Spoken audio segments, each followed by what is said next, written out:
All right, you went by Five Mics Divine, the Artist Unplugged Podcast. Again, we have Jasmyn Morrison. Hello. Yes, beautiful.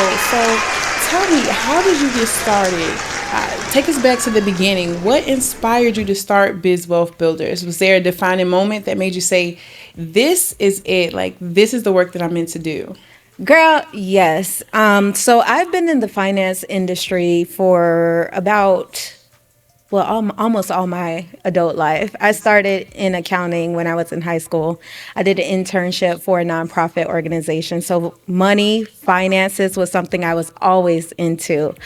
But when COVID happened, and I realized a lot of local businesses in my neighborhood, in my city, was going out of business, I knew that I needed to be able to do something to help them. And so the opportunity presented itself for me to create a business outside of being an accountant for another company. And that's where I started my company. Amazing. All about the community. I love it. Now, your work goes beyond just helping businesses make money. Right. When you talk about wealth, what does that really mean to you, especially for CEOs trying to build a legacy, not just income? You know what? A lot of people think of wealth, like you said, as money, but wealth equates to freedom. The freedom to be able to do what it is that you love to do, to spend it with the people who you truly care about, but most importantly, to create an impact for those around you, whether it's in your community, your clients, or most importantly, even your own legacy with your children. And so that's what I think of wealth. I think of wealth as the freedom to be able to give back in areas where I knew at one point in time I didn't have it. Amen, girl. Yes, ma'am. All right, so let's talk about the reality for a minute. So many CEOs build businesses that look successful on paper, Yes. but they feel like it's a personal prison. What do you think is the biggest mindset shift that they need to escape that cycle and actually scale? Well, my mom has this saying called the takeover spirit, where you feel like you can do everything, you don't need to rely on anybody, and that's where CEOs mess up. They want to be in control versus allowing themselves to let go of what they know they don't need to do. Case in point, delegation creates opportunities to be able to scale. But when you're in every aspect of your business and you don't want to delegate because most CEOs have a spirit of perfectionism, you're actually killing the success of your business. That's amazing. Very good pointers. Now, I've been following your journey. You often say that revenue doesn't equal scalability. Can you unpack that for us? Like, why do so many businesses with big revenue numbers still feel stuck or unstable? Yes, believe it or not, you can have a $10 million revenue business and still not be able to scale beyond that point. The problem with that is that what I call bankable branding. You're not positioning your business in a way that allows banks to invest. When you're only focused on the money, you're not looking at other opportunities. You're not looking at scaling. You're not looking at goals. You're not looking at delegating. You're not looking at any of these things that will allow you as a CEO to take yourself out of the position of running a business as a job and actually have a business that builds a legacy. Amazing. Now, in your experience, what are some of the biggest blind spots CEOs face when they hit that mid 6 to 7 figure mark and start thinking about scaling? The number one, I would say, is financial visibility. A lot of CEOs don't know what's going on with their finances. Either they have messy books or reports when it comes to their P&L or balance sheets. And so they rely on other accountants and CPAs or CFOs to be able to tell them what's going on with their business. They're not equipped or financially literate enough to even understand the basics. And so when they come into the board meetings, when they're having conversations with the members of their company about what it is we need to do to scale, they're often coming from a lack of experience and a lack of education. And there's comes the problem. My people perish from a lack of knowledge. Come Ain't on that now. right? Yes. Yes, ma'am. Now, you've developed a really unique framework around building a profitable, fundable, scalable business. Now, can you walk us through the key pillars of that framework? Sure, I'll give you a few because Okay. I don't want to be long. Okay. Financial visibility is number one. Knowing where your finances stand, your expenses, your revenue, your cost of goods sold if you have products, and also knowing how much money you're bringing in each month. Not just what the goal is, but what are the actual numbers. So financial visibility is number one. Having structured systems in place that allows you to disconnect from the day-to-day activities and push you in a position to create, to be able to scale. And as we all know, whether we're business owners or podcast hosts, having a team behind you that can motivate you, that can keep you accountable, that can push you, but also that you can trust to delegate. Those are important. And those frameworks are what I use to help my clients be able to scale their businesses. Amazing, amazing. And I'm sure your clients are amazed with your professionalism, and we appreciate you breaking it down for us so well, because there are many CEOs and business owners out there that do not have this knowledge. So for you to have a business, to be able to break it down to where people can understand it and have somewhere to come, that is absolutely amazing. And I'm so proud of you. Thank you. Now, even with a full financial team, many CEOs still feel out of the loop when it comes to their numbers. What's one simple habit or shift that they can make to stay financially clear and confident? Oh, that's a good question. Run that back one more time. So, with a full financial team, many CEOs, they feel out of the loop when it comes to their numbers. What do you feel like is one simple habit or shift that they can make to stay financially clear and confident? I would say this. One thing that I do on Fridays is I have my personal development days. I'm always either taking a class, reading a book, joining a webinar, or a master class. When it comes to a CEO, the most important thing is having a basic understanding of accounting fundamentals, not just debits and credits, but understand how expenses impact your overall income, understanding how much money or revenue you're bringing in and how much you need to be able to be scalable. Because if you're a business that only have enough to cover your expenses, you're not in position, one, to be able to invest in, and nobody's going to invest in a company that cannot scale. Exactly. Wow. So if someone is listening and they're still wearing all the hats, oh gosh, they be like, I got many hats. Where do you suggest that they start in building the kind of systems and team that create this type of freedom that you're discussing? Look at the finances, look at the team, look at the roles and responsibilities. Those three things would tell you exactly what you need to know. I say the finances is because you have to have enough revenue in your business to be able to bring on a team member. The roles and responsibilities, because as a CEO, you get paid to create. You're not going to have time creating if you're a worker bee. So if there are roles and responsibilities that can be delegated to the right people, then it's important to put those people in position. And once you have those people in position, now you free up your mental capacity. Now you free up your thought process. Now you're able to truly put your business in a position to scale, and not only scale, but now to be exposed to opportunities, to funding, and to clients that you may have never had access to before. Absolutely correct. That's so awesome. Now, I love a good transformation story. Oh gosh, I know that girl. you've helped so many people in the community. I know that you've had so many client success stories. Is there one favorite or a particular client success story that you like to share that just gives you chills when you think about it?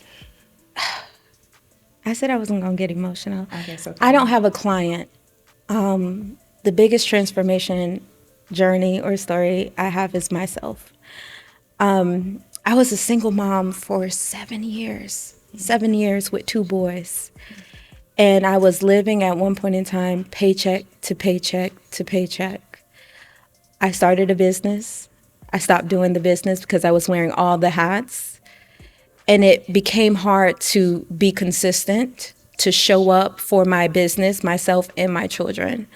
And it wasn't until I put myself in a position, I already knew finances, have the degrees. That wasn't the issue. The issue was my mindset. And I was in hustle mode when I should have been in CEO mode. And so taking the steps, delegating the task, creating the frameworks, and most importantly, truly diving deep into my financial reports, personally and professionally, it allowed me to be able to relaunch my business, but relaunch it in a way that allows me to leave a legacy for my children. Amen. You talking about you not getting, I need a clean egg. Yeah, my eyes are watering. It's okay. You know what? We love your story, and we love being able to get to know the people behind the brand, behind the business. And let me tell you, you are going far. This is just the beginning for your business. Your story is amazing. How professional you are, and just everything. I'm not trying to make you cry because I'm gonna cry too.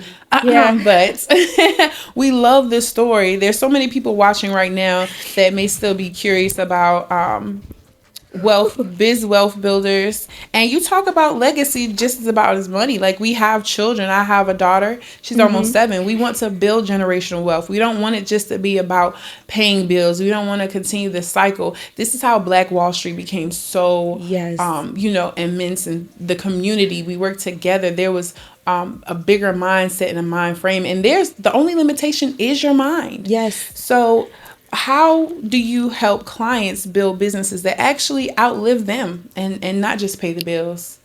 You basically answered the question for me. Mindset. Yes. Mindset. It's not about how much you know.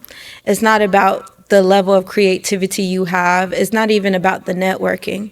If you're not showing up every single day as the person you want to become, as the CEO you want to be, for the lifestyle you're wishing to manifest, it's always going to fall apart. You're always going to find yourself short. So that's what I work on first and foremost. Before we get into systems, before we start diving deep into your financial records and your reports, before we even talk about goals on building a legacy, what is your mindset like? Do you have a growth mindset, or do you have a fixed mindset? Are you looking for opportunities to develop yourself on a personal and professional level, or are you making excuses as to why you are the way you are? And if I'm being honest and 100% transparent, the moment I realize people have a fixed mindset, I let them go. I have to. Because how can I help you if you're not willing to help yourself? So mindset is number one. Oh, that is powerful. Y'all heard that? She said, how am I going to help you? You don't want to help yourself. Mm-hmm. You lead a horse to water, but you can't make them drink. You know? All right. So we know that you're relaunching this brand. I'm so excited for you. Let's talk about brand power for a second. Yes. What does it mean to build a bankable brand? I mean, today, especially for women entrepreneurs or CEOs of color who've had to fight to be seen. Yes. That's one of my coined phrases. Bankable brand. Everybody wants to build a brand. Everybody wants to present themselves as their representative of who they think they are, whether it's personal or professional, but it's more important on a professional level, right? When you create your resume, you're putting all your good attributes up front. For a company, whether it's an S Corp, an LLC, a sole proprietorship, it's important to present your company in a way that makes investors and bankers look at it and say, hey, I see opportunities for growth and I want to be a part of that growth. So when I say bankable brand, not only are you professional, Not only can I pinpoint what it is you do, how you do it, and who you help, but when I peel back the layers, when I take off the makeup, when I take off the hair, the nails, the glasses, what is truly left? And if what is left, can I still, as an investor or a banker, invest in it, get an ROI or return on investment, but also fuel it into something greater? And that's what I mean when I say bankable. Bankable. Get into it. Yes. So for the CEO listening right now who feels maxed out, stuck in the weeds, maybe questioning their next move, what's one thing you tell them to do today to start building a more scalable, fundable business? Pull your reports. If you're in the red every month, you don't have the income to sustain a salary for yourself, start diving deeper into your reports. That's the first step. And notice where your money is going. Budgeting is important on a personal level as it is for a business. And once you have an understanding of your finances, going back to financial visibility, then look at your branding. What message are you sending to your clients? Is it consistent with the brand message that you've created? And your revenue would tell you that. If you have your ideal client who is a single mom with 2 kids and you're looking to present a product to her to help her overcome the stress, are most of your income single moms with 2 kids? And if it's not, then maybe you need to change your ideal client. And if it is, are you charging enough? And I think that's the problem with a lot of CEOs. They're afraid to charge their worth. They charge what they think they can get out of a client versus charging what the services, the brand is actually worth. So pull your reports, review your branding, review your ideal client, and then come to the table and analyze whether or not all 3 components are working for your business. That is so powerful. Amazing. And you know what? I watch a lot of, like you said, mindset videos and big on pouring into myself. Myron Golden is big on that. And he says some of the same things that you're saying right now. So thank you so much for your time, taking the time to come to the Artist Unplugged podcast and to be plugged in with your girl by 5 mics. We appreciate you so much. What you're doing in the community is needed right now. There's so many people that want to start a business, to get online, to get an LLC and have no idea what to do next. Or they've been in business and they're stuck. Like you said, it's not scalable. Their brand's not bankable. But you know what? The things that you share with us today are really going to help those that listen and intake it to go to the next level. So if y'all don't get with Jasmyn, something wrong with y'all. I'm telling y'all right now. Look, if y'all don't listen to this podcast, something is wrong with y'all. And I'm telling you, it's not what you heard, it's what you're hearing. So we just thank you so much. Blessings with your business, beautiful. We know it's going far. And listen, I'm going to get with you myself because as an entrepreneur, you know, I feel like I could scale as well. I mean, we're trying to go to billionaire status. We're not going to settle for it. There's sky's no limit. No limits, right?